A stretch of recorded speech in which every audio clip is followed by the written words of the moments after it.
할렐루야. 귀한 예배의 자리에 오신 여러분을 주님의 이름으로 환영합니다. 또 이 시간 우리 가정에서 또 온라인으로 함께 예배하는 우리 원천 공동체 여러분 주님의 이름으로 환영합니다. 우리 이 시간에 좌우 옆에 앉아 계신 분들과 함께 인사 나누도록 하겠습니다. 잘 오셨습니다. 환영합니다. 사랑하고 축복합니다. 오늘도 주님께서 우리에게 귀한 예배를 허락하여 주셨습니다.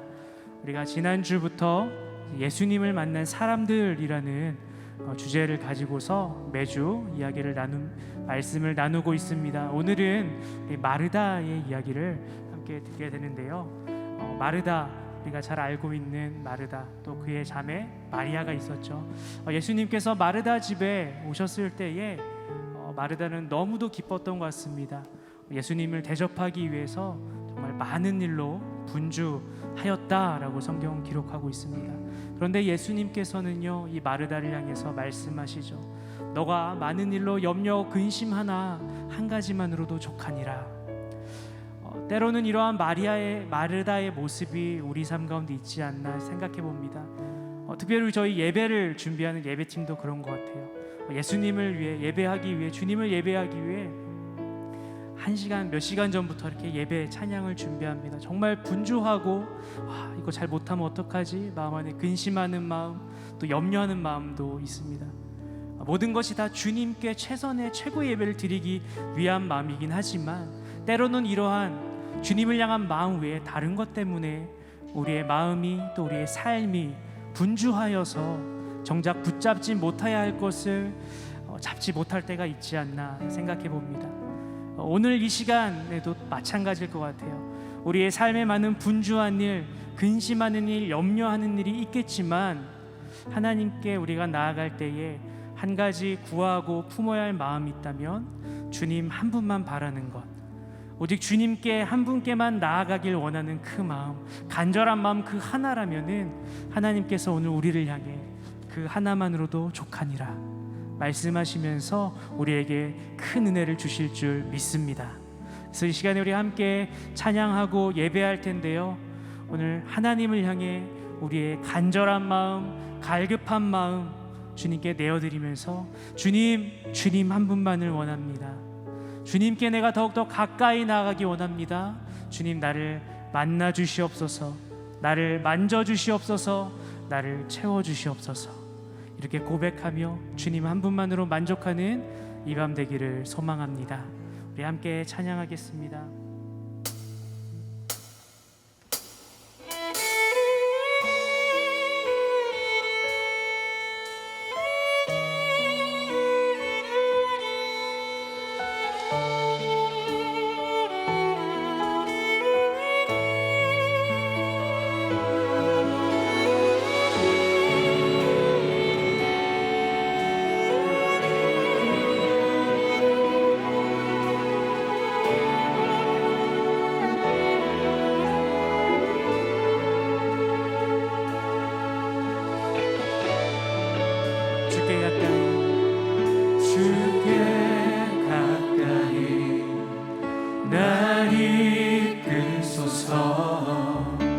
간절히 주님만을 원합니다. 채워주소서 주의 사랑을 진정한 찬양 드릴 수 있도록 주께 가까이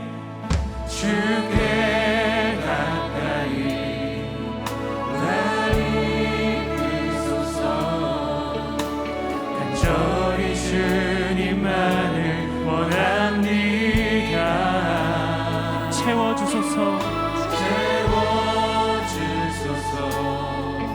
주의 사랑을 진정한 찬양 드릴 수 있도록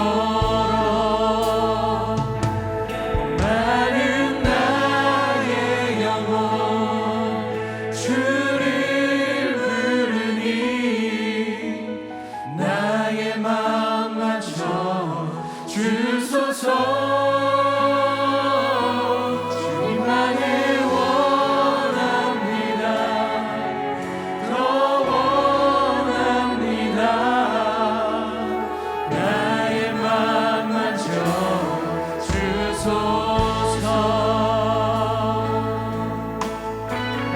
말씀으로 고백합니다. 주께 가까이 날 이끄소서. 저희 주님만을 원하니 예수님 오늘 이 밤 우리를 채워주시옵소서. 채워주소서.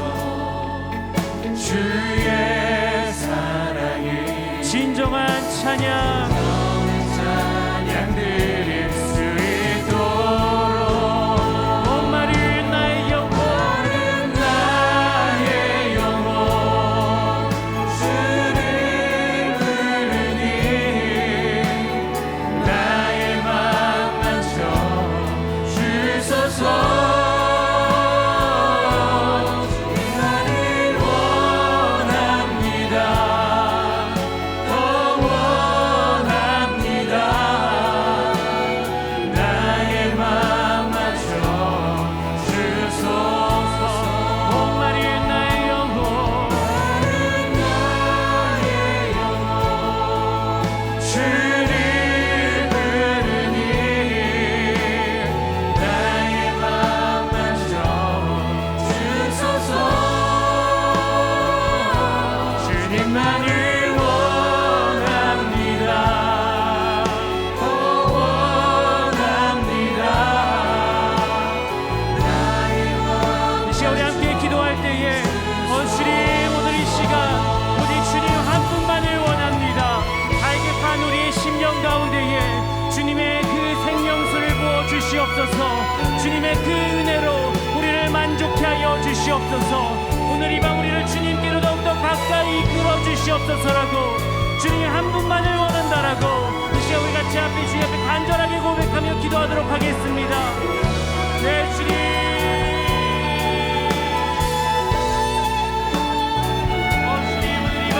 주님 한 분만을 원합니다. 주님 목마른 우리의 심령을 채워주시옵소서. 갈급한 우리의 마음을 주님 만져주시옵소서. 오직 주님만을 원합니다. 주님 우리를 주님께로 더욱더 가까이 이끌어주시옵소서. 오늘 이 밤 다른 것 아니 오직 주님 한 분만으로 만족하는 밤 될 수 있도록 주님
영원히 목마르지 않는 생명수를 주실 주님 앞에 감사의 박수와 영광의 박수 올려드리며 나아갑니다.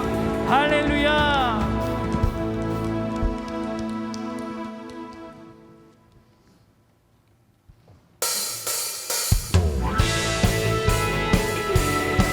할렐루야. 우리 함께 박수치며 우리의 영원한 만족 되시는 주님 한 분만을 찬양하십시다. 할렐루야. 예수 나의 첫사랑 되신 첫사랑 지존자 되신 그리스도 예수 찬양하리. 보좌 앞에 나의 삶 향기로운 제사로 주께 드려지기 원하네. 한 번 더. 예수 나의 첫사랑 나의 첫사랑 되신 첫사랑 지존자 되신 그리스도 예수 찬양하리. 보좌 앞에 나의 삶 향기로운 제사로 주께 드려지기 원하네. 오직 주만 바라보며 나의 삶을 드리네. 다른 길은 찾지 않으니 나의 온전한 열정과 나의 찬양 대신에 주의 길을 따라가리라. 예수 나의 첫사랑 되시네. 내 첫사랑 지존자 되신 그리스도 예수 찬양하리. 보좌 앞에 나의 삶 향기로운 제사로 예, 주님 우리의 삶을 받아주시옵소서.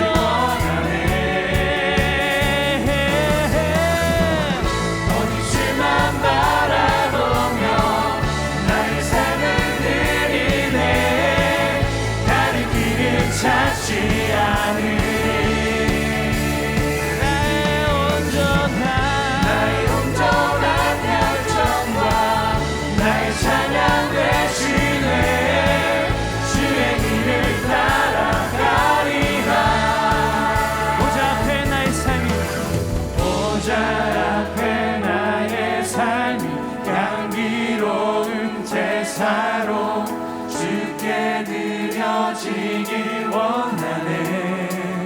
한 번 더. 보좌 앞에 나의 삶이 보좌 앞에 나의 삶이 향기로운 제사로 주께 드려지기 원하네. 예, 주님 오늘 이 밤 우리의 삶을 받아주시옵소서. 보좌 앞에 보좌 앞에 나의 삶이 향기로운 제사로 주께 드려지기 원하네. 오직 주만 바라보며 나의 삶을 드리네. 다른 길을 찾지 않으니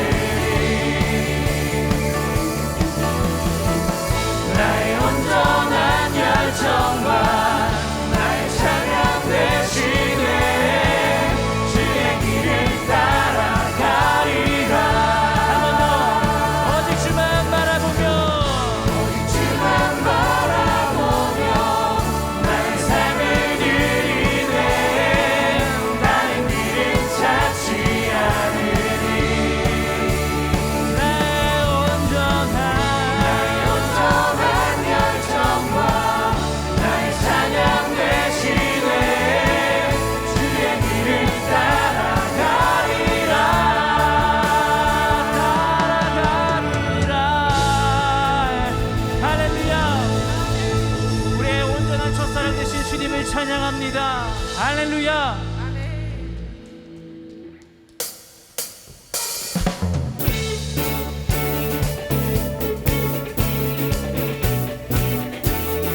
능력 되시는 주님을 찬양합니다. 하늘 위에 주님밖에, 하늘 위에 주님밖에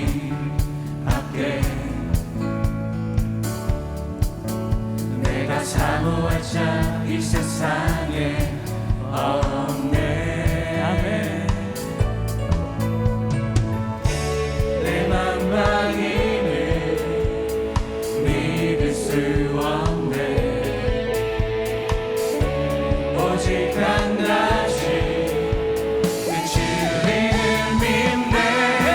주는 나의 힘이요 주는 나의 힘이요 주는 나의 힘이요 영원히 주를 의지하리. 주는 나의 힘이요 주는 나의 힘이요 주는 나의 힘이요 영원히 주를 의지하리. 영원히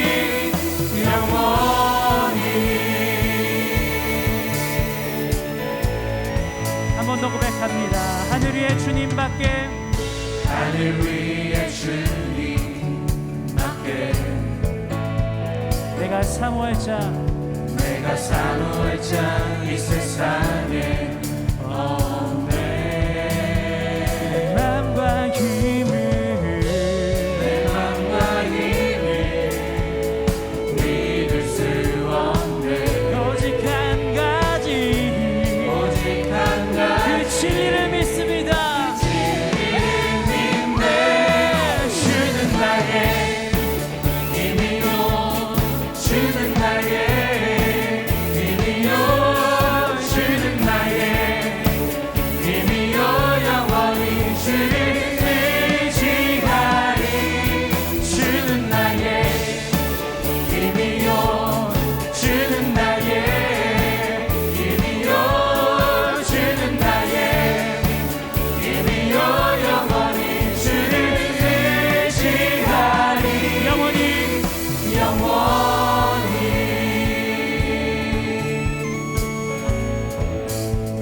내 맘과 힘을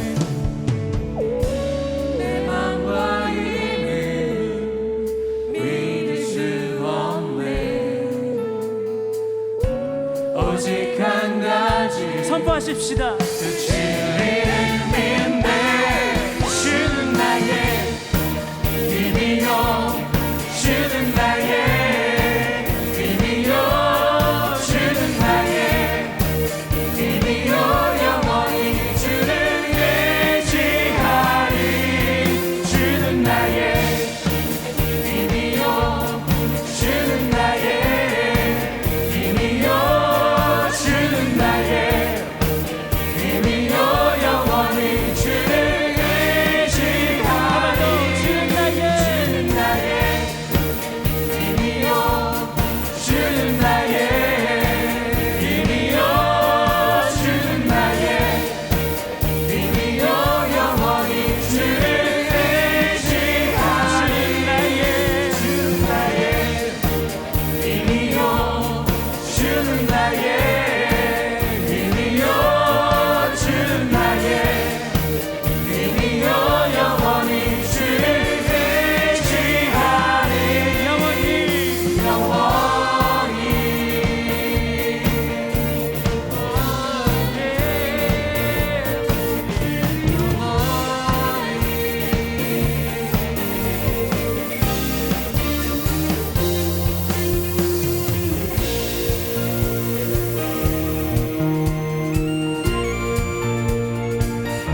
할렐루야.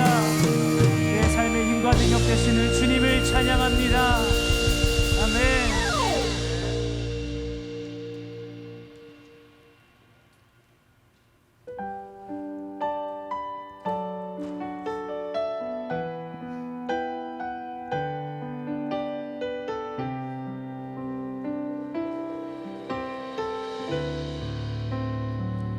내 모든 것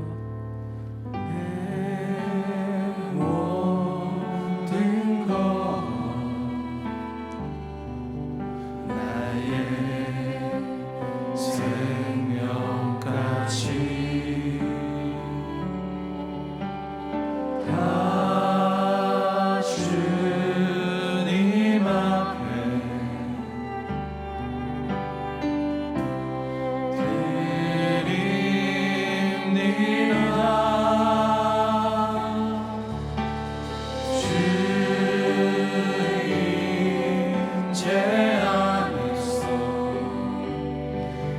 이제 내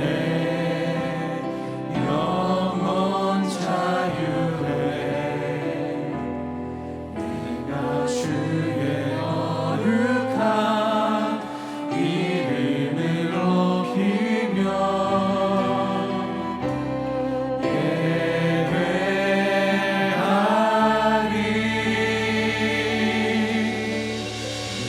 어린 양 찬양하리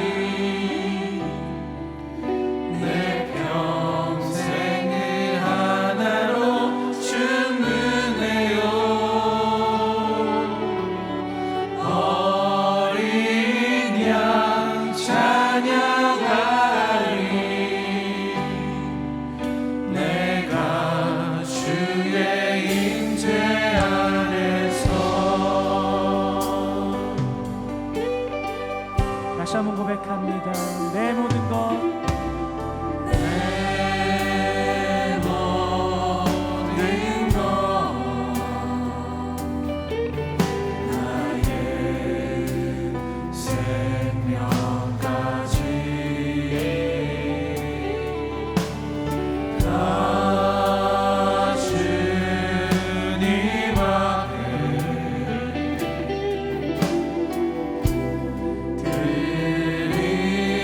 드립니다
만족하기로 결단하는 밤 될 수 있도록 역사하여 주시옵소서.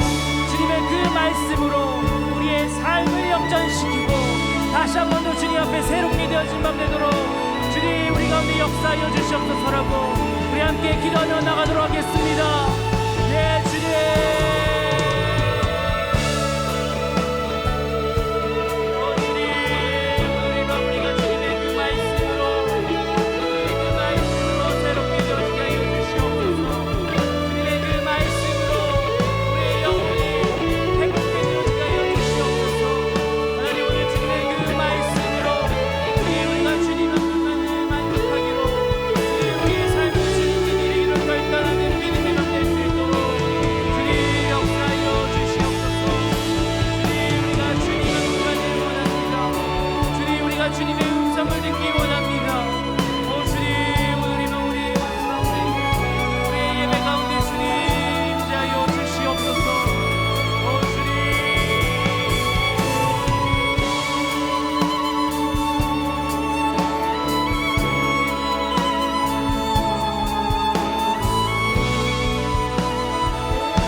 화요일 저녁 이렇게 함께 하신 여러분들 환영하고, 또 오늘 찬양과 말씀을 통해서 더욱더 우리를 부르시는 하나님의 그 초대에 또 응답할 수 있는 그런 복된 시간이 될 수 있기를 소망합니다.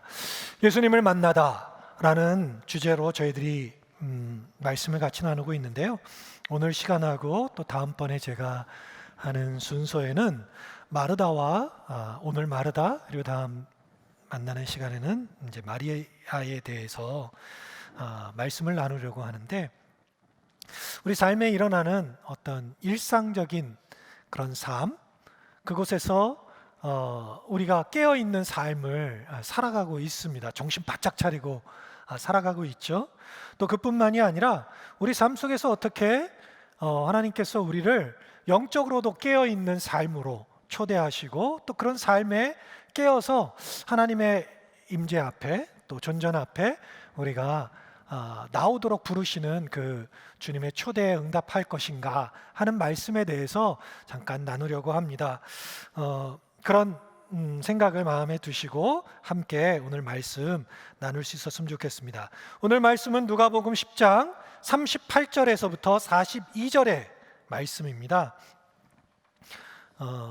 저희가 화요일 날은 좀 성경을, 혹시 성경이 없으시면 핸드폰이라도 꺼내셔서 함께 말씀을 찾아보았으면 좋겠습니다. 제가 38절부터 42절까지 읽도록 하겠습니다. 그들이 길 갈 때에 예수께서 한 마을에 들어가시매 마르다라 이름하는 한 여자가 자기 집으로 영접하더라. 그에게 마리아라 하는 동생이 있어 주의 발치에 앉아 그의 말씀을 듣더니 마르다는 준비하는 일이 많아 마음이 분주한지라. 예수께 나아가 이르되 주여, 내 동생이 나 혼자 일하게 두는 것을 생각하지 아니하시나이까. 그를 명하여 나를 도와주라 하소서.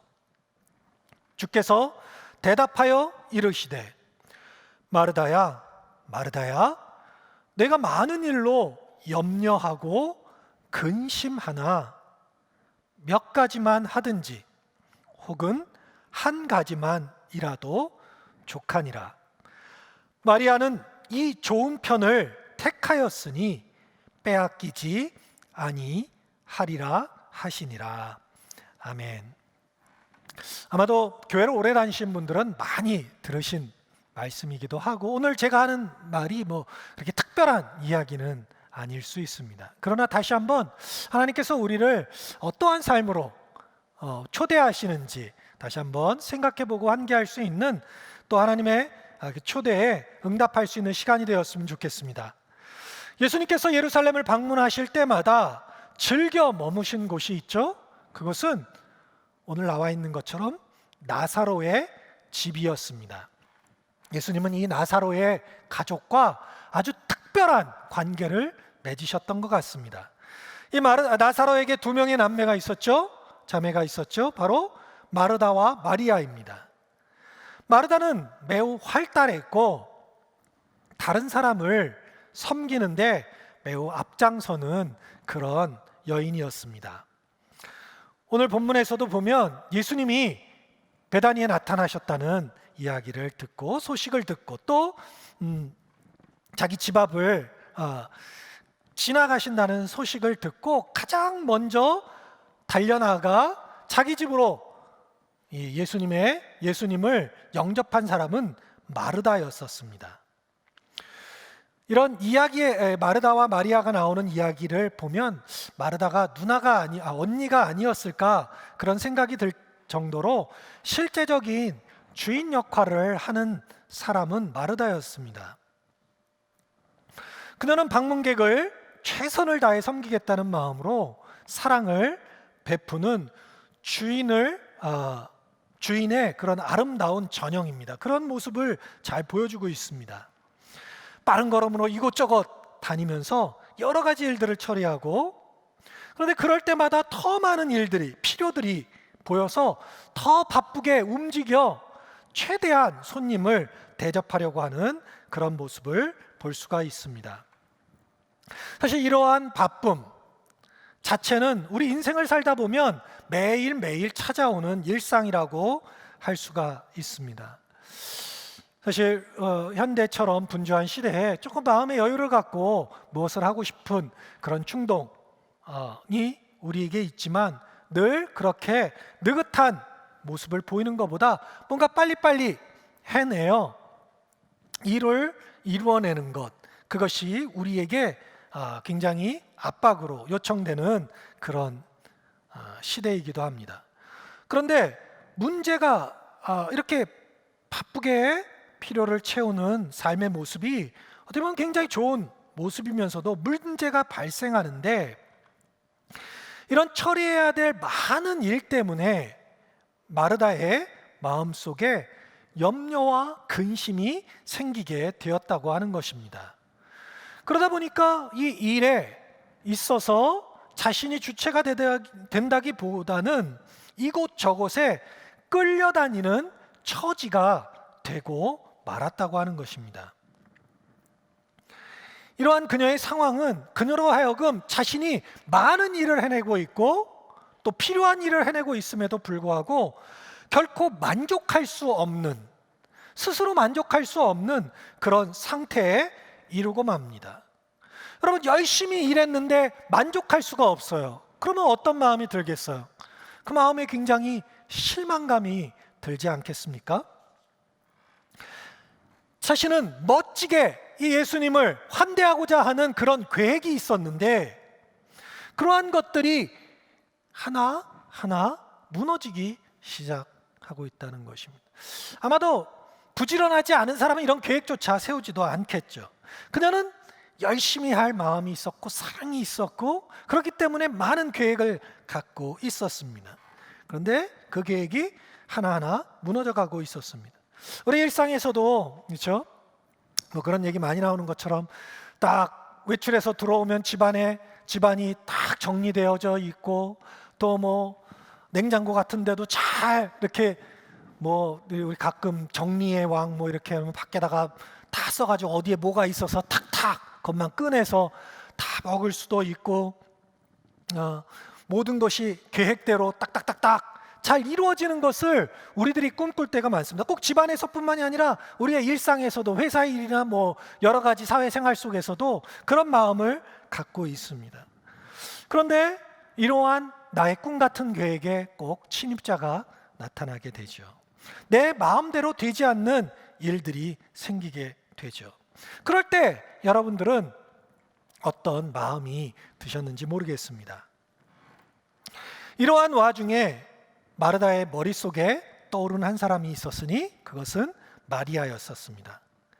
조금 전까지만 해도 옆에서 어쩌면 집안일을 주었을지도 모를 그녀가, 아니면 자기의 일을 함으로써 집안 일들이 잘 이루어지도록 했던 마리아가 갑자기 사라지게 된 것입니다.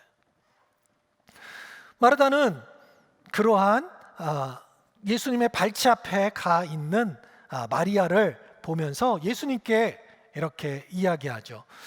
예수님, 주님, 내 동생이 나 혼자 일하게 두는 것을 생각하지 않으십니까? 왜 나만 혼자 일하게 하십니까? 좀 마리아를 이야기해서 같이 일 좀 도와주게 해주십시오. 그렇게 예수님께 요청을 하고 있습니다.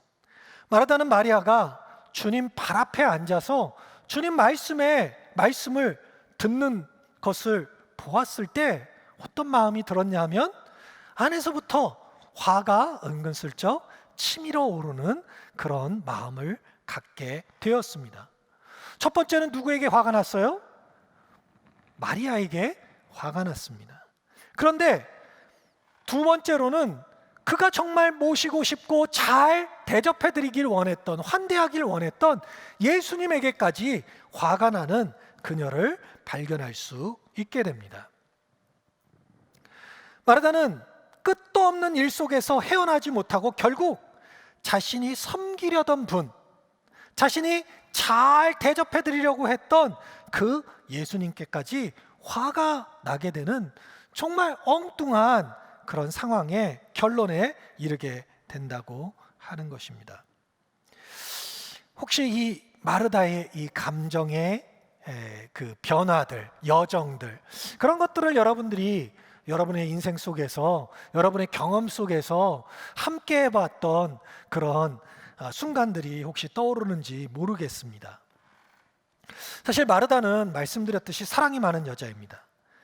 그의 열심의 동기는 잘못된 것이 아니라 바로 예수님을 향한 사랑이었습니다. 사람들을 향한 사랑이었습니다. 그리고 마르다는 굉장히 솔직한 여자였었습니다. 그녀는 자신이 갖고 있던 불만을 숨기지 않고 예수님께 드러냈습니다. 어쩌면 베드로 같은 여장부였을지도 몰라요, 마르다는.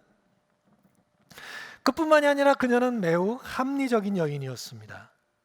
예수님께 최고의 대접을 해드리려고 바쁜 와중에 마리아가 동참하지 않는 것은 불합리한 일이다 라고 생각하는 합리적인 여인이었다고 하는 것입니다.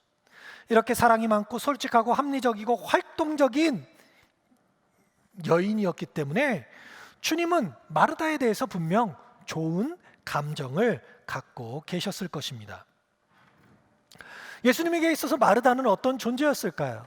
사실 예수님의 인생을 돌아보면 항상 주변에 사람들은 많았지만 외로운 사람이었다는 것을 우리가 알 수가 있습니다.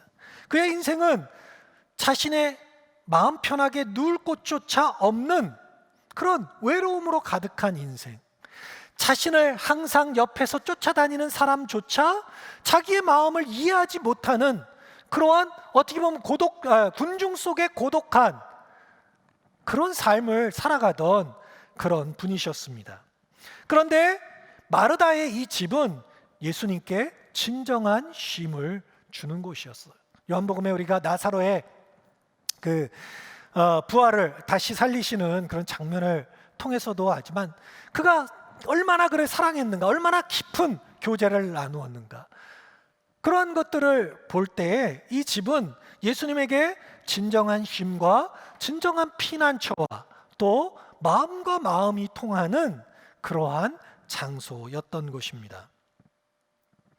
마르다는 사랑의 마음으로 자신을 극진히 모시려고 분주일했고, 너무 열심히 일하다 보니 피곤해서 짜증내는 모습을 보였고 불만을 말하였습니다. 그런 여인을 보는 예수님의 마음, 마르다를 향한 예수님의 마음은 어떻겠습니까? 예수님은 그녀를 결코 비난하지 않으셨습니다. 그냥 단지 가볍게 책망하셨을 뿐입니다. 화를 내신 것이 아니라 그녀의 이름을 부르면서 그녀에게 마르다야, 마르다야, 다시 한번 이 상황을 좀 잘 되새겨보지 않겠니? 다시 한번 네가 하고 있는 불평을 내려놓고 네 마음을 다시 한번, 네 마음의 중심이 어디에 있는지 한번 생각해 보지 않겠니? 예수님은 마르다를 향한 깊은 사랑 속에서 그녀를 깨우치기 원하셨다고 하는 것입니다. 분주함에, 혼란에 빠지고 마음이 불안정한 그녀의 마음을 되찾도록 예수님은 그녀에게 그녀의 이름을 부르며 다시 한번 그녀로 하여금 자신의 진실한 마음, 그것을 찾을 수 있도록 돕는 그런 역할을 하셨습니다.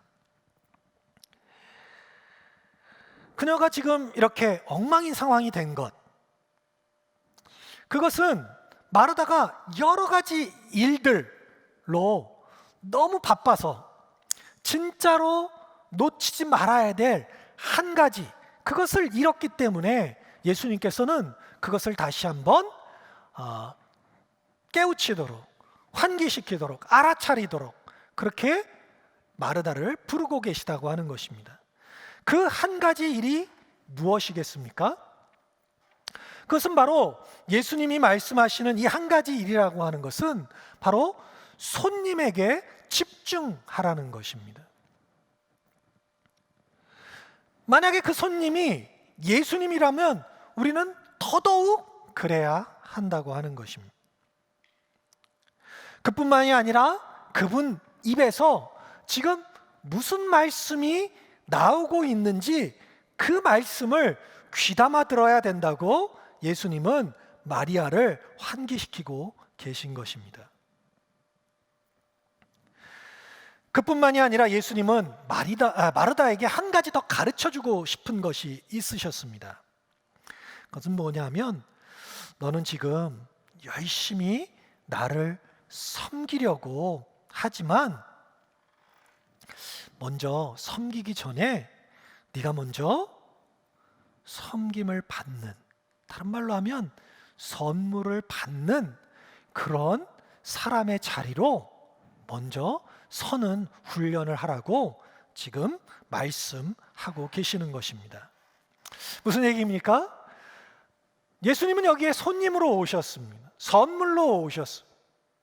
그러나 예수님께서 마르다에게 진정으로 요청하고 있는 것은 바로 네가 그러한 선물을 받는 자로서, 무언가를 주는 주인으로서가 아니라 선물을 받는 사람의 자리에 먼저 서라고 마르다에게 요청하고 계신 것이라고 하는 것입니다. 예수님은 섬기러 오셨지 섬김을 받기 위해 오시지 않았습니다.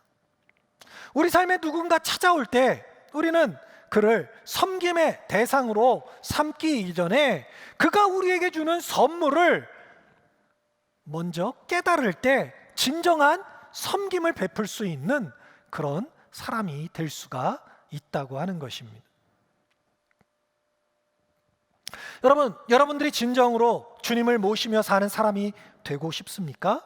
그렇다면 먼저 주님의 손님이 되어 그분의 환대를 먼저 경험해보고 그 환대의 깊이를 우리 마음속에 누릴 때 우리는 진정으로 예수님을 섬기는 자가 되어 또 이 세상을 섬기는 자가 되어 살아갈 수 있는 그러한 진정한 마음의 변화를 경험할 수 있게 된다고 하는 것입니다.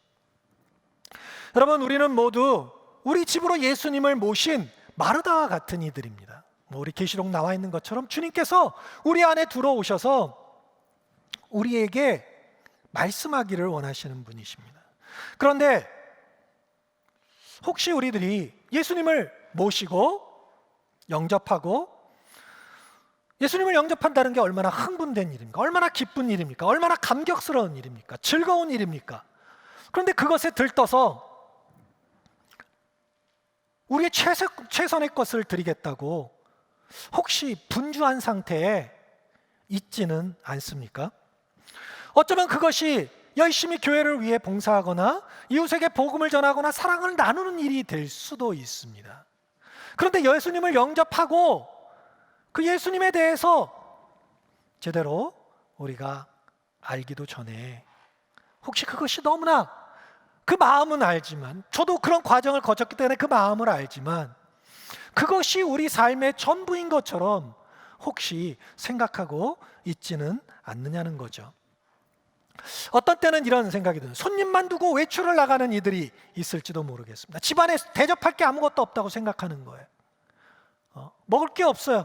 먹던 것밖에 없어요. 그러니 귀한 손님이 오셨는데 어떻게 해야 되겠어요? 손님만 놔두고 밖에 나가서 시장 봐오는 거예요. 또 이런 경우는 혹시 있는 건 아닌가 모르겠어요. 손님들끼리 이야기하도록 놔두고 자기는 옆방에 가서 책을 읽고 있어요. 무슨 얘기냐면 저 오신 손님이 혹시 무슨 주제에 관심이 있을까? 그거 찾아보러 가는 거예요.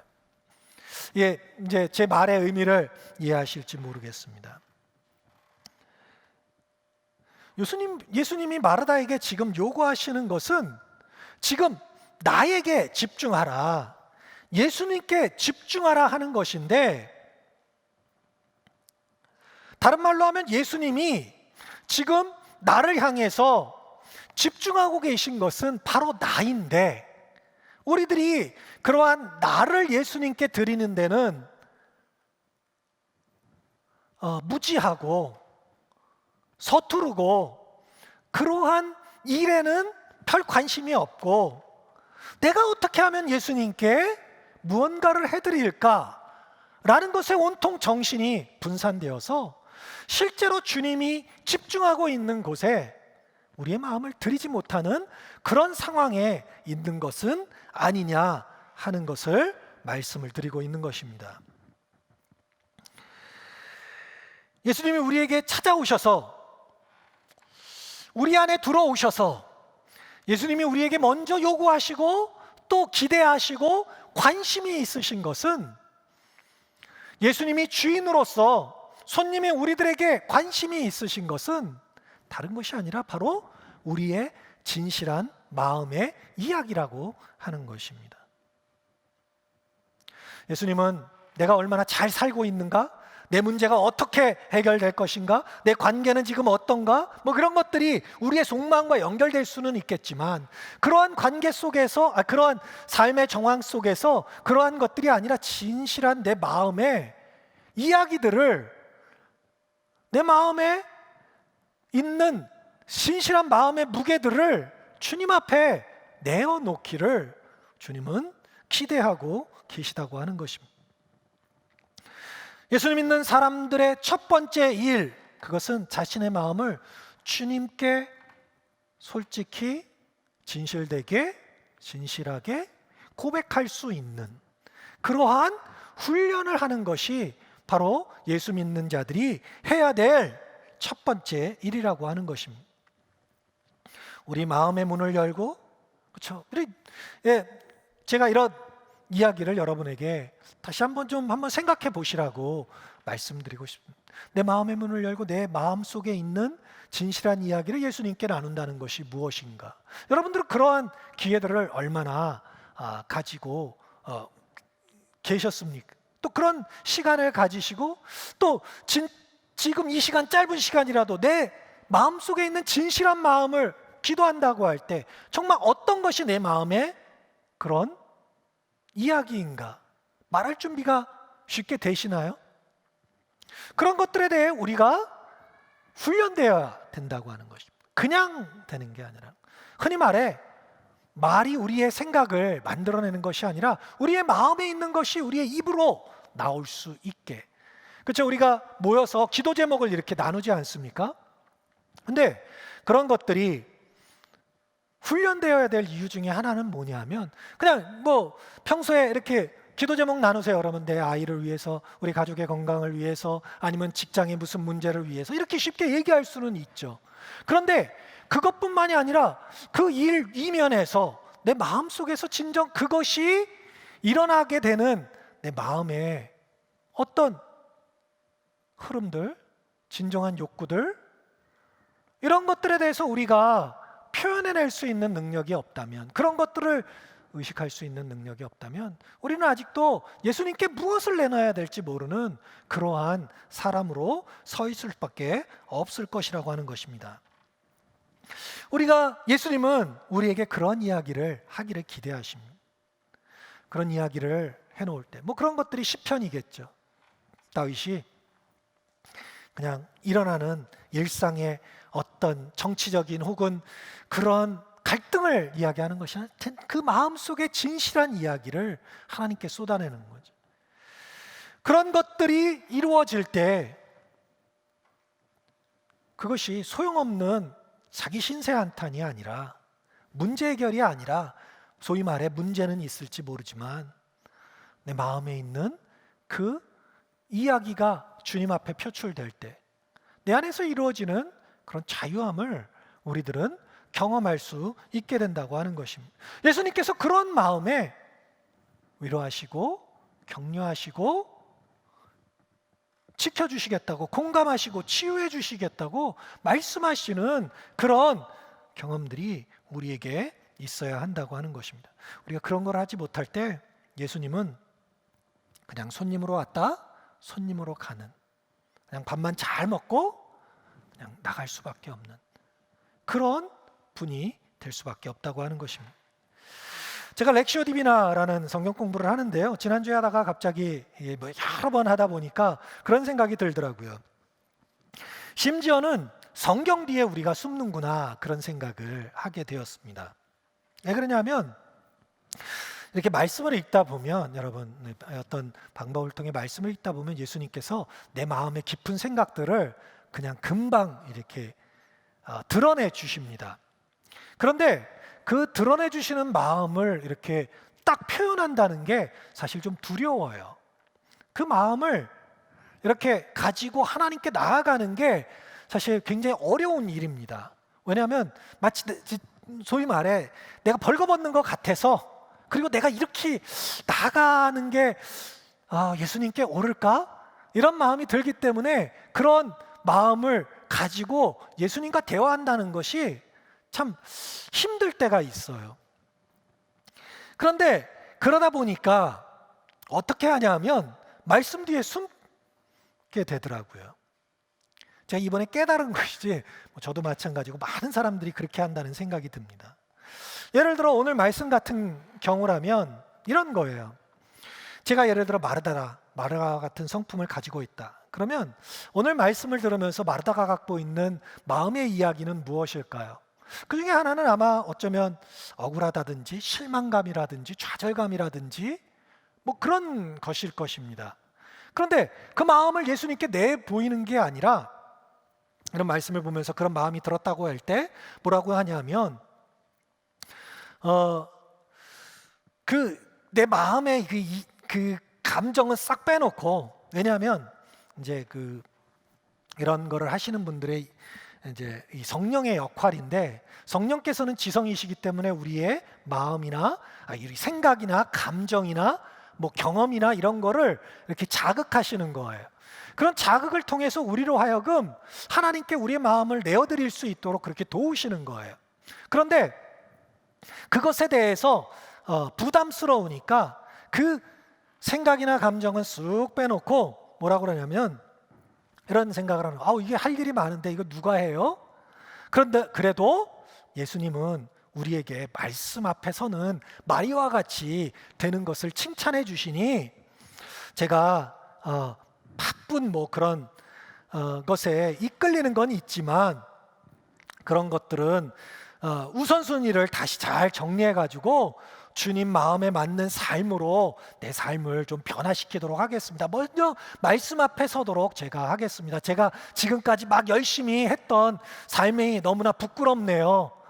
제가 그렇게 살지 못해서 너무 죄송하네요. 이제 앞으로는 말씀 앞에 잘 서도록 하겠습니다. 이렇게 얘기하는 거예요. 여러분이 이런 이야기를 들으면 어떤 생각이 들으세요? 뭐 나쁘지 않잖아요, 그렇죠? 내 삶이 너무 우선순위나 예수님께 집중하지 못하고 너무 분주한데 마음을 뺏기는구나. 근데 사실은 이거는 자신을 속이는 거예요.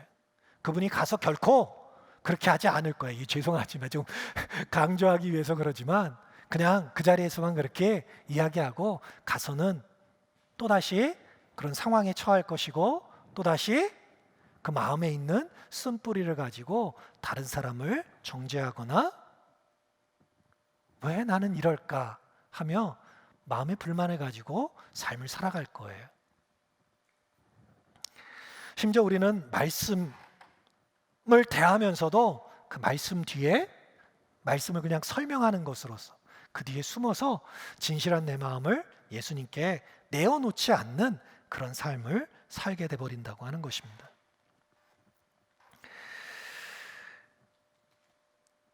틀린 말이 하나도 없는데 진짜 마음은 쏙 빼놓고 은혜스럽게 말씀을 맞춰버리는 우리의 삶이 혹시 우리가 일상으로 벌이는 신앙의 행위들, 습관들, 관습들은 아닌지.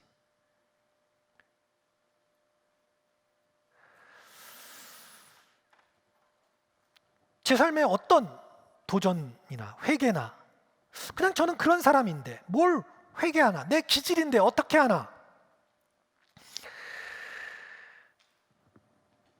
그런 것들을 이야기하는 것이 아니라 우리 마음에 내 할 일을 하면서도 일어나고 있는 이 화의 이유는 무엇인가?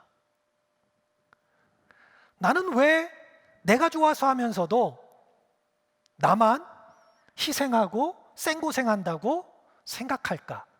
누가 시키지도 않았는데. 좋은 일은 많이 해놨지만 왜 마음에는 아무런 기쁨이 일어나지 않는 것일까? 나의 마음은 왜 많은 것을 성취할수록 메말라가기만 하는 것일까?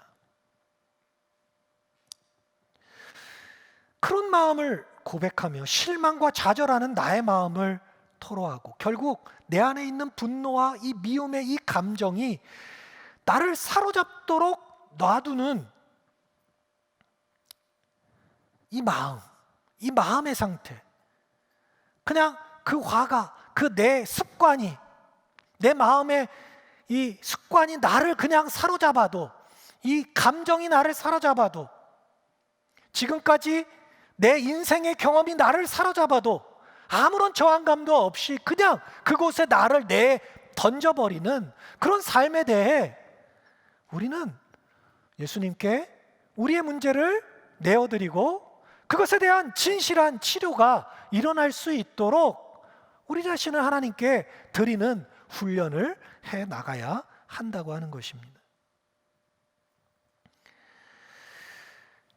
마르다야, 마르다야, 그렇게 부르시는 주님께서 그래, 네 마음의 진실한 이야기를 나에게 해봐라. 그리고 정말 너에게 필요한 한 가지, 네 마음에 정말 아직도 해결하지 못한 채 매일 되풀이되는 그 이야기, 뺑뺑이 도는 그 쳇바퀴, 그것을 가지고 나와서 한번 끊어봐라. 그렇게 예수님께서 우리에게 이야기를 하고 계시다고 하는 것입니다. 이제 우리의 이야기를 어느 정도 나누었다면 사실 어떤 면에서는 그런 면에서 옛날에 막 통성기도 하고 그럴 때가 그런 마음을 더 많이 이야기했을지도 모릅니다. 그때는 실제적인 많은 신앙의 핍박도 있고 어려움도 있고 그러니까 이런 마음을 쏟아내기가 좋았을지 모르겠어요. 그런데 오늘날에는 좀 그런 눈에 보이는 그런 것들이 오히려 적기 때문에 진실한 내 마음의 이야기를 하기가 쉽지가 않죠. 하지만 그러한 것들을 어느 정도 나누었다면, 마음에 무거운 짐을 쏟아냈다면 이제 우리에게 주시는 주님의 말씀에 귀를 기울일 차례가 되었습니다. 우리가 말씀을 읽을 때도, 우리 삶에 일어나는 일을 읽을 때도 우리는 마르다와 같은 태도에 머무를 수가 있습니다. 주님을 문화적인 환대, 그러니까 교회 오면 문화가 있듯이, 우리 한국 문화가 있듯이 그냥 그러한 수준에서 예수님을 섬기는데 분주할 수 있다고 하는 것입니다. 그러나 주님은 우리를 더 깊은 영적 대화로, 그죠? 성경 공부도 해야 되고 봉사도 해야 되고 다양한 일을 해야 됩니다. 그러나 주님은 우리에게 더 깊은 영적 대화로 우리를 이끌기 원하신다고 하는 것입니다. 그것이 바로 영적 알아차림, 영적 깨달음, 그런 것이라고 할 수 있죠. 우리는 일상에서 자기 성찰적인 삶을 살아가고 있죠. 뭔가 이렇게 자각하죠. 그러면서 성숙한 사람, 자기를 객관화하는 사람, 또 자기 정체성을 확인하는 사람으로 그렇게 살아갑니다. 우리 일상에 일어나는 것들에 대한 반응으로 우리가 누구인지를 확인하면서 살아가고 있습니다. 뭐 흔히 말해 집이 있다, 내 성격을 잘 안다, 나는 어떤 인문적 소양이 있다, 뭐 정치적 식견이 있다, 아니면 이런 직업을 갖고 있다, 내 아들은 어떻다. 우리 주변에서 일어나는 일상적인 것으로 나 자신을 확인하며 살아가고 있습니다. 이런 게 일상적으로 우리가 깨닫는, 내가 누구인가에 대해서 깨닫는 그런 차원이겠죠. 그러나 예수님은 그런 차원에서 우리가 살길 원치 않고 예수님의 시각에서 우리가 누구인지를 깨달으면서 일상에서 그러한 깨달음을 가지며 살아가기를 원하고 계신다고 하는 것입니다. 그런 것들이 바로 영적 알아차림이라고 할 수 있습니다. 어느 순간, 우리의 일상을 살아가는 어떤 순간에 끊임없이 갑작스럽게 시시때때로 내가 누구인가? 나와 예수님과의 관계, 내 삶의 지향은 어디인가? 그런 것들을 다시 한번 확인하는 시간을 우리에게 갖기를 소망하신다고 하는 것이죠. 이게 예수님이 그 마르다의 집에 오셨을 때 예수님이 기대하셨던 그런 모습이라고 하는 것입니다.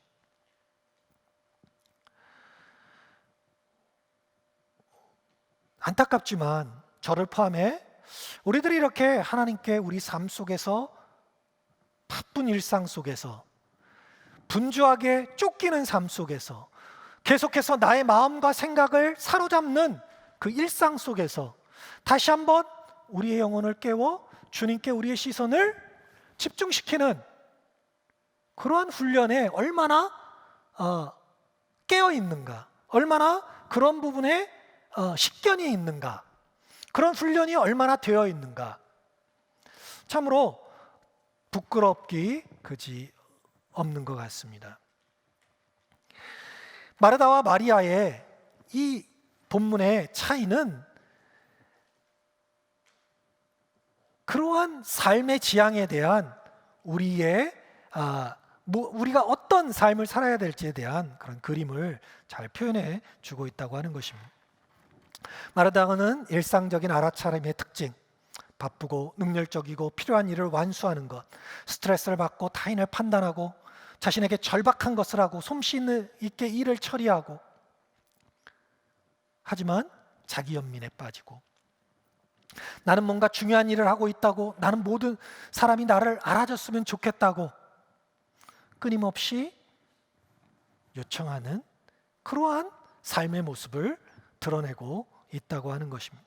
반면에 영적인 그런 깨달음, 알아차림 속에 살아가는 마리아는 우리 안에 지금 내주하시는, 지금 우리 집에 들어오신, 나의 삶 가운데, 나의 인생 가운데 찾아오신 그 주님이 내 안에 거하시고 그분께서 지금 여전히 나와 함께 나의 삶의 방향을 방향 지어주고 계시다는 사실을 끊임없이 깨닫는 그런 삶으로 우리를 초대하고 계시다는 것을, 또 그런 삶에 몰입할 것을 지금 마리아의 삶을 통해 우리에게 초대하고 계시다고 하는 것입니다. 여러분, 마르다가 틀리고 마리아가 옳다는 말이 아닙니다. 두 가지는 다 인생에 필요합니다. 능률적으로 될 필요가 있고 일을 잘 해낼 필요가 있습니다. 그런데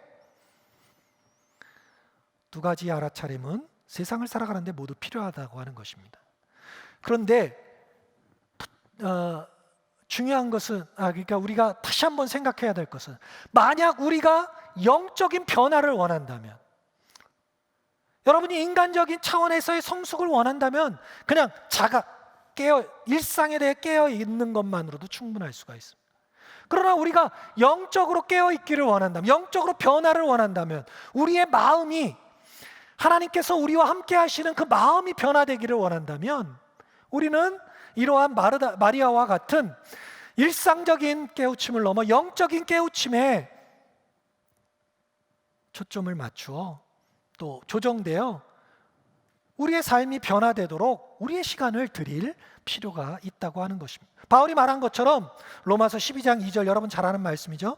너희는 이 세대를 본받지 말고 오직 마음을 새롭게 함으로 변화를 받아 하나님의 선하시고 기뻐하시고 온전하신 뜻이 무엇인지 분별하도록 하라. 오직 마음을 새롭게 하는 방법, 그것은 무엇이냐? 그것은 하나님의 선하시고 기뻐하시고 온전한 뜻이 무엇인지 분별하라. 이 세대를 본받지 않아, 이 세대의 깨우침만으로 가능한 것이 아니라 성령 안에서 이 일들이 이루어질 때 가능하다고 하는 것입니다. 여러분, 이 세대를 우리는 살아가야 됩니다. 영적인 삶을 사는 사람, 영적인 삶만 우리가 사는 사람이 아닙니다. 그러나 우리가 예수 그리스도를 닮는 사람으로 변화되기 원한다면, 그분을 본받기 원한다면 이 세대만을 쫓아서는 그러한 상태가 될 수 없다고 하는 것이죠. 여러분, 이런 생각이 갑자기 들더라고요. 얼마 전에 지금 우리의 삶과 우리의 교회의 삶이 이렇게 관찰해 보니까 세상적인 관점에서 다 이해가 돼요. 아, 그래서 그렇구나. 그렇다면 어떤 거겠어요? 어떻게 보면 교회가 합리적으로 잘 돌아가는 것일 수 있습니다. 세상 사람들이 보기에도 아, 정말 훌륭하구나, 정말 성숙되어 있구나, 이렇게 얘기할 수 있을 것입니다. 그러나 세상에서 관점에서 이해할 수 없는 신비한 일이 교회는 있어야 한다고 하는 것입니다. 세상 사람들이 아무리 봐도 자기들의 그런 지각으로는, 지식으로는 조금 이해될 수 없는 부분이 있어야 돼요. 그것이 바로 하나님의 역사의 결과일 것입니다. 우리의 영적 알아차림이라는 것은 바로 마음의 변화라는 것은 그런 것일 것입니다. 이 영적 마음의 변화라는 것은 이 내면의 변화로부터, 영적 깨달음이라는 것은 내면의 변화로부터 행동해 나가기 때문에 다른 사람이 나에 대해 어떻게 생각하는가, 아니면 나에게 관심이 있는가, 나를 이렇게 칭찬해 주는가, 그런 것과 상관없이 자기의 임무를 수행해 나갈 수 있는 그런 상태일 것입니다. 에고의 힘, 나라고 하는 나를 어떻게 하면 좀 더 찾을 수 있는가, 드러낼 수 있는가, 그런 것으로 우리의 신앙의 원동력이 되는 자기중심적인 신앙, 나의 확신, 나의 믿음, 나의 선행, 나의 어떤 그런 자기중심적인 신앙이 아니라, 나의 필요만에 집중하는 것이 아니라 내 안에서 이끄시는 하나님께 나를 순복할 수 있는 그런 자리로 우리가 어떻게 나아갈 수 있느냐, 이런 것들에 관심을 가져야 되는데, 어떻게 그러면 그런 것에 깨어있는 삶이 될 수 있겠느냐? 관심을 갖고 또 특별히 찾아보니, 또 하다 보니 먼저는 의도적인 침묵이 있어야 되겠다 하는 그런 말씀을 여러분에게 드리고 싶습니다. 여러분, 우리는 성격도 있고 기질도 있고 욕구도 있고 욕망도 있습니다. 그런데 이런 것들이 우리로 하여금 자동적으로 우리 안에서 돌아가도록 하는 폐쇄회로예요. 근데 자동이에요. 벗어날 수가 없어요. 늘 우리를 염려와 근심으로 이끕니다. 자기 방어와 자기 합리화에 머물게 합니다. 그러나 우리가 의도적으로 침묵할 때 우리는 우리의 삶이 그러한 내 노력이나 근심이나 이 세상의 어떤 것들이 아니라 바로 우리 안에서 우리를 지키시는 그 하나님께서 우리 삶의 진실한 존재의 기반이 되신다는 것을, 우리가 삶을 영위할 수 있는 진실한 기초가 된다는 것을 깨닫기 시작한다고 하는 것입니다. 하나님의 자비와 풍요로움이 우리가 이 세상을 살아갈 수 있는 진실한 힘과 원동력이 될 수가 있다고 하는 것을 깨닫기 시작한다는 것입니다. 그 선물을 경험할 때 하나님만이 우리의 진실한 삶의 기초가 된다는 것을 경험할 때만 진실로 우리는 환대하는 사람, 연약함 속에서도 세상에 손을 내밀 수 있는 사람이 될 수 있다고 하는 것입니다. 그런 하나님의 사랑이 우리 마음속에 깊이 뿌리 내릴 때에만 우리의 정체성이 변화될 수 있다고 하는 것입니다. 이러한 삶에 대해 바울은 에베소서 3장 16절에서 19절에 이렇게 이야기하고 있습니다. 한번 성경에 있는 분들은 한번 찾아보시면 좋겠는데요. 제가 세 번역으로 읽도록 하겠습니다. 에베소서 3장 16절에서 19절인데요. 이 내면의 변화에 대해서 이런 말씀을 하는데 아버지께서 그분의 영광의 풍성하심을 따라 그분의 성령을 통하여 여러분의 속사람을 능력으로 강건하게 하여 주시고 믿음으로 말미암아 그리스도를 여러분의 마음속에 머물러 계시게 하여 주시기를 빕니다. 여러분이 사랑 속에 뿌리를 받고 털을 잡아서 모든 성도와 함께 여러분이 그리스도의 사랑의 너비와 길이와 높이와 깊이가 어떠한지를 깨달을 수 있게 되고 지식을 초월하는 그리스도의 사랑을 알게 되기를 빕니다. 그리하여 하나님의 온갖 충만하심으로 여러분이 충만하여지기를 바랍니다. 그냥 짧게 세 가지 내용을 얘기하자면요, 우리는 속사람에 관심을 가져야 한다는 것입니다. 성령을 통하여 여러분의 속사람을 능력으로 강건하게 하나님은 해주기를 원하신다고 하는 것입니다. 우리 믿음의 목표가 바로 우리의 속사람의 변화라는 거죠. 그것에 민감해야 한다고 하는 것입니다. 성령께서 우리의 감정과 생각과 만남을 통해 우리의 속사람을 강건하게 하기 위해서 일하고 계세요. 그것에 대해서 깨어 있어야 한다고 하는 것입니다. 그냥 흘려보낼 것이 아니라 우리 안에 계신 예수님을 선물로 인식하고 살아야 한다는 것입니다.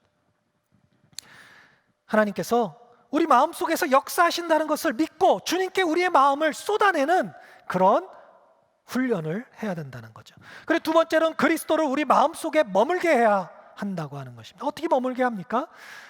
간단하게 이렉시오 디비나로 한다면 말씀을 딱 한 구절이라도 마음속에 매일매일 품고 살아가는 것입니다. 암송이라도 할 수 있으면 좋겠지만 그런데 암송이 길다 보면 그걸 매일 되풀이하기가 어려워요. 그냥 어떤 한 말씀 속에서 딱 한 단어라도 마음속에 품고 계속해서 떠올리는 것입니다. 주님은 말씀이십니다. 말씀으로 오셨고 우리에게 지금 말씀으로 만나고 계십니다. 그걸 믿으십니까? 그 말씀이 우리 안에 매일매일 살아있도록 할 수 있는 길을 찾아야 돼요. 우리의 신앙의 선배들은 이게 천주교에서 한다 그럴 수도 있겠지만 우리의 많은 영적인 스승들은 하나님의 말씀을 그렇게, 아니면 여러분들이 진짜 옛날 사람들처럼 모세오경을 다 읽거나 아니면 예수님의 산상수훈을 다 읽으셔도 돼요. 그런데 읽어도 이 말씀이 살아나질 못해요. 그래서 제가 차라리 이 한 구절을 한 단어를 외우는 게 차라리 낫다, 한 말씀을 계속 떠올리는 게 낫다, 이렇게 생각하는 것입니다. 그것을 품고 살아가십시오. 그러면 하나님께서 그 말씀을 통해 역사하실 것입니다. 그 말씀에 우리의 믿음과 신뢰를 뿌리내릴 때 우리의 마음은 두려움이나 불안 혹은 애고가 아닌 사랑 속에 뿌리박는 삶을 살아갈 수 있게 될 것입니다. 마지막으로 지식으로는 우리가 충만한 삶을 살 수 없다는 사실입니다. 우리의 신앙생활의 많은 부분이 얼마나 지식에 초점을 맞춰왔는지 우리가 좀 생각해 볼 필요가 있습니다. 우리의 머리가 아니라 우리의 마음에 충만함을 구하는 신앙생활이 될 수 있기를 저는 소망합니다. 여러분, 좋은 설교들을 듣고 명언들을 듣고 또 사이다 발언들을 듣는 거 참 우리를 기쁘게 할 수 있습니다. 그렇지만 하나님과의 친밀한 교제가 없으면 우리의 마음은 늘 허전할 수밖에 없고 끝없는 공허 속에 그 공허를 채우려다가 인생을 허비할 수밖에 없을 것입니다. 하나님의 사랑이 우리의 마음을 채워야 됩니다. 지식이 아니라 사랑, 성경 지식이 아니라 하나님의 사랑이, 하나님과의 친밀한 관계를 향한 그 시간이 우리의 마음을 채워야 합니다. 그것만이 우리를 충만하게 만들 수 있습니다. 제가 여러분에게 그런 것들을 다 충분하게 설명드릴 수 없겠지만 여러분이 그러한 만남을 소망할 수 있기를, 사모할 수 있기를 바랍니다. 우리의 인생의 여정 속에서 정말 하나님이 나와 함께 하시고 같이 있다는 것, 그 사랑이 내 안에 역사하도록 내 자신을 하나님께 무방비로 내어놓을 수 있는 그런 시간에 여러분이 짧은 시간이라도 헌신할 수 있는 그런 여러분이 될 수 있기를 소망합니다. 여러분의 마음을 나누는 데서 오는 자유함과 하나님의 말씀에서 오는 든든함과 그 안에서 이루어지는 교제가 정말 하나님의 충만함이 우리 안에 있고 우리의 만남이 충만하고 우리 하나님의 피조물들을 바라볼 때 우리 마음이 가득 충만해지는 그런 경험들을 우리가 할 수 있었으면 좋겠습니다.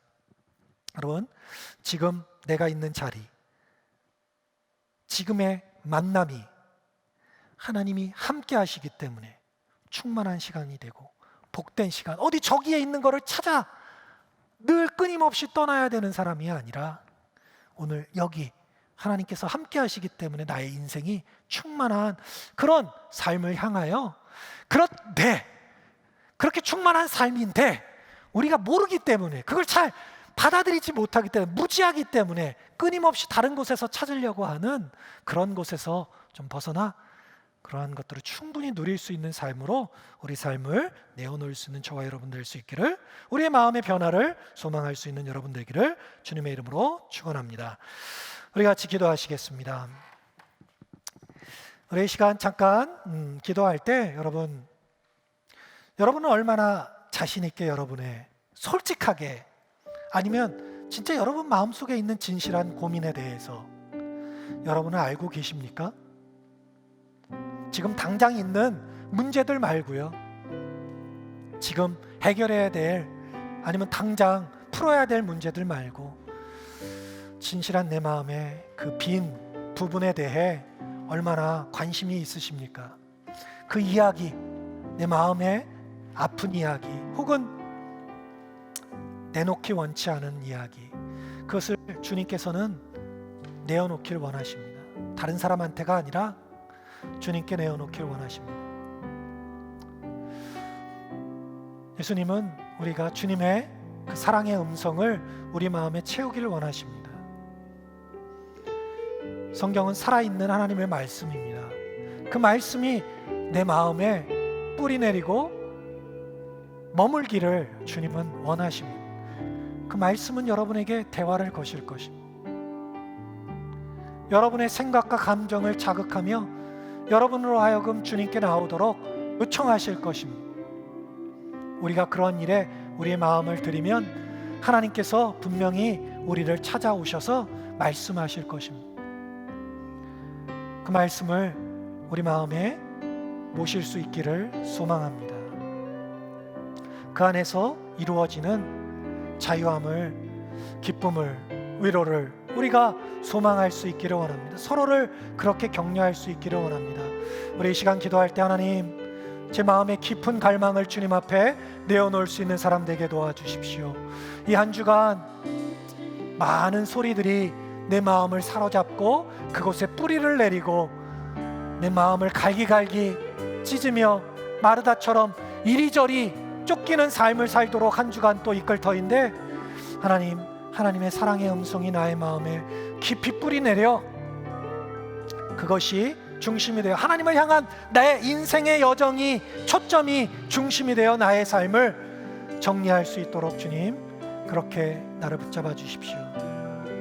하나님만이 나의 충만함 되어 주십시오. 그렇게 잠깐 결심하며 기도하는 시간, 또 여러분의 마음을 쏟아내는 그런 시간 되도록 하겠습니다. 기도하겠습니다. 하나님 아버지, 이 시간 우리의 마음을 주님 앞에 내어놓습니다. 우리가 수많은 이야기들, 우리 삶에 이루어지는 이야기들을 하지만, 그러나 그 안에 있는 내 진실한 마음에 대해서는 하나님께 잘 고백하지 못하고 그저 상황에 휩쓸리고 살아가는 우리의 모습들을 보게 됩니다. 하나님, 내 안에 있는 불안과 두려움과 외로움과 또 만족하지 못하는 마음과 또 욕망과 이루기 원하는 것과 인정받기 원하는 것과 뭔가 내가 드러나기를 원하는 이 나의 마음을 정말 주님 앞에 온전히 아뢰일 수 있는 저희를 내게 도와주시옵소서. 하나님, 주님만이 나의 진실한 주인이심을 말씀으로 확인할 수 있는 저희 되게 하시옵소서. 우리의 감정이 아니라, 누군가의 확신이 아니라, 우리의 헌신이 아니라 주님의 말씀이 내 안에서 주님의 사랑을 확증할 수 있는 그러한 저희 삶이 될 수 있도록 주여 은혜를 베풀어 주시옵소서.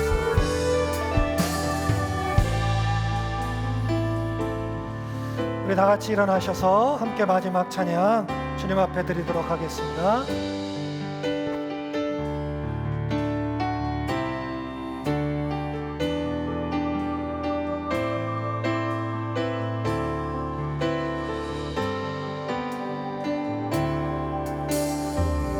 주님의 기쁨 나기 원하네. 내 마음을 새롭게 하소서. 새 그대가 되게 하여 주사. 주님의 빛 비추게 하소서.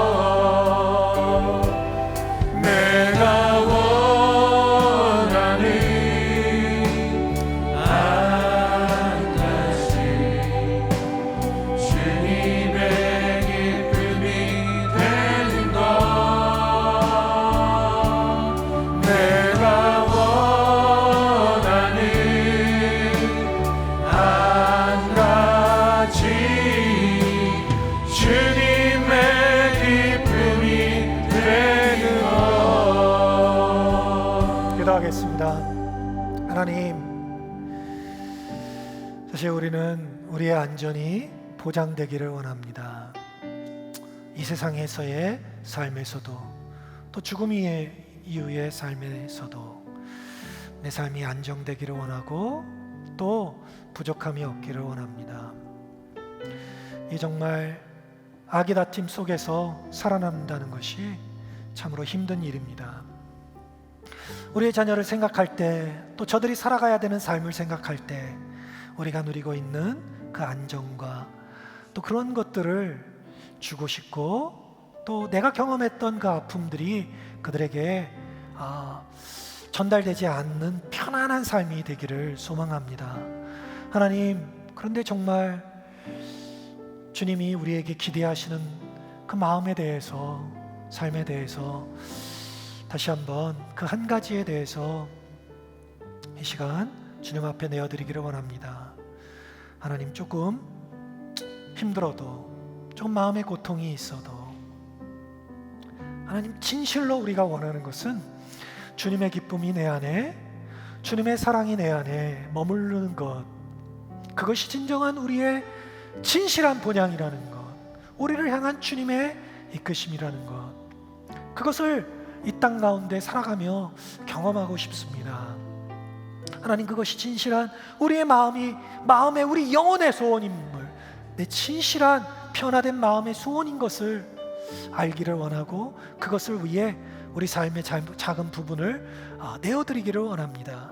하나님, 주님의 말씀 우리 가운데 오셔서 정말 그 말씀이 우리의 삶 가운데서 역사해 주시는 그러한 인생의 경험들이 우리 삶에 시시때때로 일어날 수 있도록 주님 인도하여 주시옵소서. 그거 한번 누려보지 못하고 우리의 인생을 끝내고 천국 가지 않고, 하나님, 이 땅에 살면서 말씀이 나를 깨워서, 마르다야, 지금 네가 해야 되는 게 무엇이냐, 나의 사랑 안에 거하라 말씀하시는 그 음성에 내가 다시 한번 정신 차리고 살아가는, 주의를 환기하는 나의 마음을 다시 한번 주님께 내어드리는 그러한 경험을 하고 살아갈 수 있는 그런 저희들 될 수 있도록 주여 인도하여 주시옵소서. 그것이 그냥 이루어지는 일이 아니라 우리가 말씀을 우리 마음에 품고 우리의 생각을 주님 앞에 드릴 때 이루어지는 일이오니, 우리의 시간을 주님 앞에 정말 내어드릴 수 있는 그러한 저희들의 삶이 되어질 수 있도록 주여 은혜를 베풀어 주시옵소서. 이제는 우리 주 예수 그리스도의 은혜와 하나님 아버지의 무한하신 사랑과 성령님의 교통감화 역사하심이 지금도 우리 가운데 역사하시는 그 주님께 우리의 마음을, 우리의 시선을, 우리의 생각을 다시 한번 돌리기를 원하시는 그 주님의 마음을 품고 또 한 주간 살아가겠다고 작정하는 모든 성도들 머리 위에 지금부터 영원까지 함께 하시기를 간절히 축원하옵나이다. 아멘.